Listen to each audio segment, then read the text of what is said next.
Hi friends, welcome to my channel Tech and Art. So hope you guys already covered my previous session. Whoever new on my channel, please do subscribe my channel. Let's start the today's session. So basically today's session is an introduction to SQL Server cluster.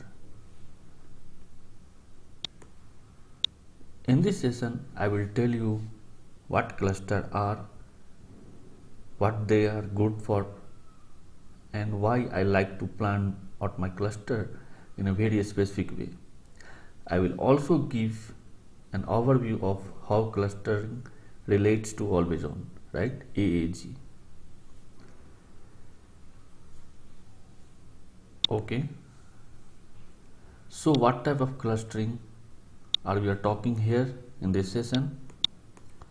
So if you come to here, there are a lot of types of cluster out there, but when we the cluster SQL Server, we install one or more SQL Server instance into a Windows failover cluster, WFCC. In this post I am taking especially about the clustering 2005 or later version, right? 8 or later. If you talk about the key concept, right? If you talked about the key concept, so a Windows failover cluster use a shared storage.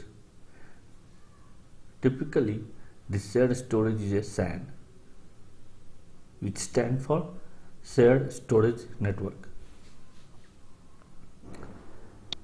When a SQL Server instance, installed on a cluster, the system or user database are required to be on the shared storage, which means for a cluster we required a shared storage. A storage could be anything, any storage. Normally we prefer SAN, shared storage network, because the performance is good for SAN. So that allow the cluster to move the SQL Server instance to any server or node. Okay. In the cluster, whenever you request or if one of the nodes is having a problem. Okay. These are the key concepts of cluster. This is only one copy of there is only one copy of the data, but the network name and SQL Server services for the instance can be made active for any cluster node, right? If you talked about the overview here, a failover cluster basically gives you the ability to have all the data for SQL Server instance installed in something like a shared that can be accessed from the different server, right? This is the overview.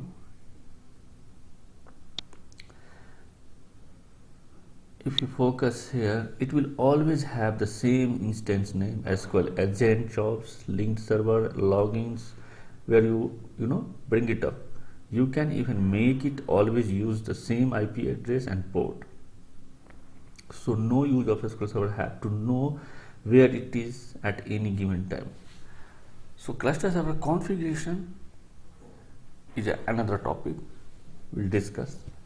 In this topic, just we are focusing here for the overview of Windows Server failover cluster, right?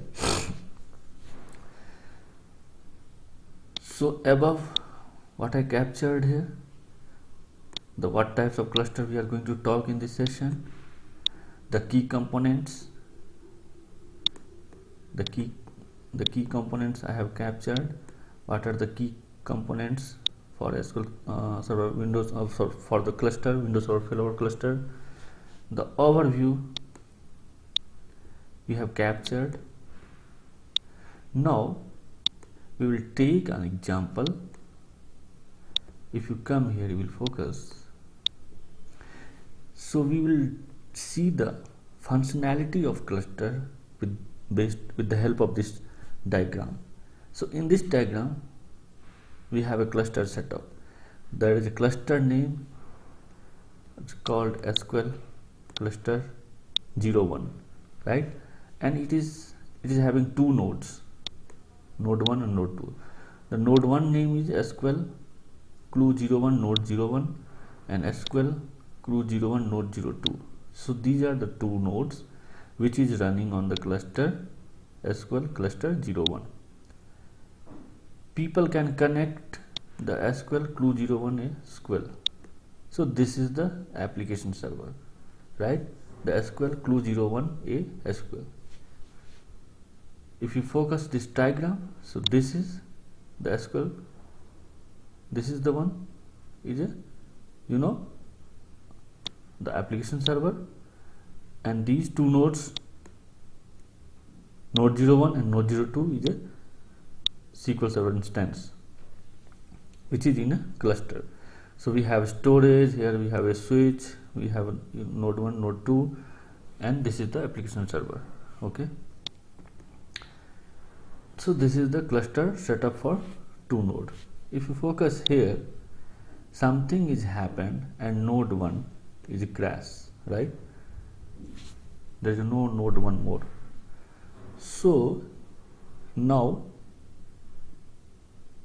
what will happen if node 1 is crashed? So if you focus here, just look at this diagram. If you come here what's happened? So SQL clue 01 node 1 server crashed unexpectedly. When this happened, the Windows failover cluster services saw that it went offline and it bring up the another node SQL 01 node 2. So when crash happened, the SQL clue 01 node 01 shut down, and the cluster functionality, what will it do? It will bring up your second node SQL clue 01 node 02. Okay, now if you focus here, the SQL clue 01 SQL instance, the application server, this is the application server instance startup, the connected to all the same database on the shared storage, right? And there one copy of the data, and it doesn't move, right? As a part of SQL server startup, any transaction that were in a flight and had not committed at the time of crash were rolled back. So what is this meaning? We just focus here. So when the crash, before crashed, the application server SQL clue 0, this is the application server, this is the application server. So this server was connected the SQL clue 01 node 01, the primary node. When the crash happened, the cluster functionality bring up the secondary node SQL 01 node 02, right? And at the time application server started the connection with the secondary node, but during that crash happened, during that period, whatever the transaction was fired from the application side which is not committed, right, that transaction will be rolled back. That transaction will not further process with the node 2, right? This is the major point.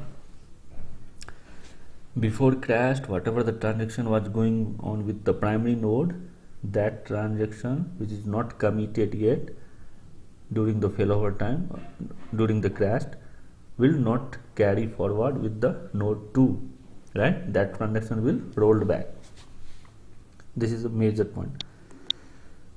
So if you come here, while the automatic failover was occurring, user could not connect to the SQL clue 01 SQL instance, right? So when what it's saying, however, after it come back, they were able to resume the operation normally.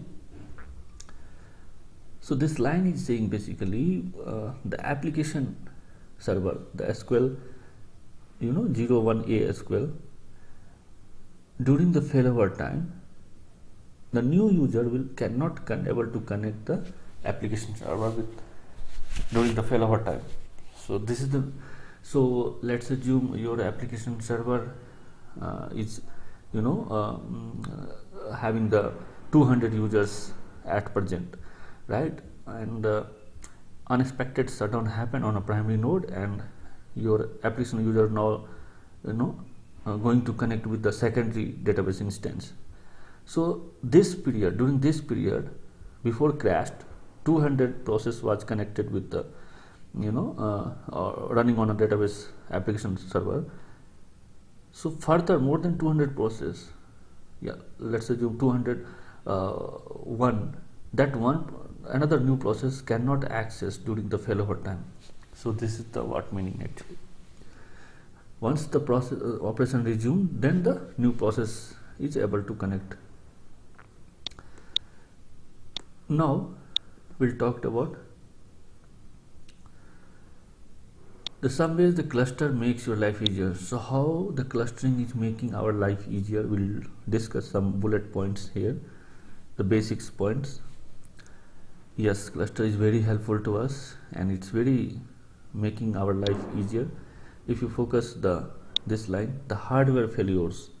If a server starts having the problem in a failover cluster, you can easily run your SQL instance from the another node while you are resolving the issue. So basically trying to say, if you have the 2-node cluster and the primary node due to some reason it's crashed, or maybe it's not getting started, not getting powered on, in that situation you can resume your operation with the secondary node. So this is the meaning hardware failure. The applying the security patch. Normally Windows server having lot of security patch issues, right? Frequently we are applying the patches on a Windows server as well as the SQL Server instance. So during the patch, if you have the cluster setup, failover cluster setup, your application can easily operational with the secondary node. So it's very helpful during the patching. If you come to focus on third point, basically the failover cluster can also give you the additional tool in your troubleshoot toolkit. So this is the another advantage for failover cluster. With the clustering, all of my database logins, agents and everything else, that is my SQL Server instance, failover and come together as a single unit, right? So here it's trying to say, if you have a failover cluster, right, entire setup can bring up as a single unit on a secondary node. It could be a login jobs, logins, it could be a jobs, application jobs, it could be a linked server, whatever. So it can be entire setup as a operational in a single unit. Now this is the measure. Till now we focused how the clustering is operational, working, what are the benefits we are getting from the cluster setup. Now we'll focus the negative thing, what clustering doesn't do, right? So we have some basics point here which will help you to understand. Clustering won't improve your performance. If you are setting the clustering and you are thinking your performance will be improved, it will not help anything. The clustering will not improve any performance, any kind of performance. This is the one of the point. Clustering doesn't guarantee to everything involved in your SAN is redundant. Your storage goes offline, your database goes. So here you can relate always on, but we'll discuss later algorithm, otherwise you will confuse. What it's saying, clustering features is too much having the dependency, 100% dependency on a SAN storage. So if your SAN goes offline, storage goes offline, both the node it will go to offline, then clustering is not helpful here. So this is the drawback. If your storage goes offline, whatever 2 node, 3 node, whatever node you have cluster set up, no use. All the node will go offline because all the node is using the single shared storage area, SAN, right? If you focus the third drawback, the clustering doesn't save you space, effort, or backup maintenance. If you are thinking the clustering will save you the space, it will not help any. Even it will take more space, more costly. The backup or maintenance, no any help. Whatever kind of jobs, maintenance job, it's still there. You need to do it manually with the normal approach. Whatever approach you are following, you have to do it. Clustering will not help anything. If you focus this one, the third one, the clustering also won't help you scale out your reads. If you are thinking it will improve your IO, input output, it will not improve. While SQL Server instance can run on any node in the cluster, the instance is only started on one node at a time. That storage can't be read by anyone else on the cluster. So if you are assigning a SAN for a cluster setup, so if the primary node is accessing that SAN, so that SAN cannot be operational by some other utilities, some other areas. The complete cluster will occupy that SAN. So you cannot use that SAN for other purpose. It will capture all the space, whatever SAN assigned, it will capture. So this is another drawback. If you focus here, finally the cluster won't give 100% uptime. This is the major confusion. People are thinking if you have the cluster, you have 100% DR setup. Clustering will not good example as a disaster recovery, because it's not giving the 100% uptime. There are period of downtime when your SQL Server instance is failing over or switching, you are moving the nodes. The small downtime only while moving the nodes, but yes, downtime is there. It's not 100% uptime. So if you relate here SQL Server clustering with the always on, so always on is providing 100% downtime. Why? This is the why? Because the always on is not depending on a shared storage area. They don't need a shared storage. They need only Windows failover cluster. Your always on node will be it will be part of your Windows failover cluster, but they don't need a shared storage network. So always on we can consider it will give you 100% uptime, but the Windows Server failover cluster will not give you the 100% uptime. So this is another major drawback and major confusion. People always thinking if you have cluster, we have 100% uptime, we have 100% DR setup. Windows Server clustering is a not disaster recovery solution. Just keep in mind. Okay. So in this session I have covered here, if you come, the introduction about the clustering, and I have covered the key components of the cluster, and then we have covered the overview, and we'll have covered the functionality of cluster, how it's working. Just I have taken the 2 node example and what it will be happening if your node is going down, how the cluster is switching to secondary nodes. Based on this example I have explained everything. If you focus here, how the clustering is making your life easier and what are the drawbacks of the cluster. Okay, so this is all a small bit of stuff about the SQL Server clustering.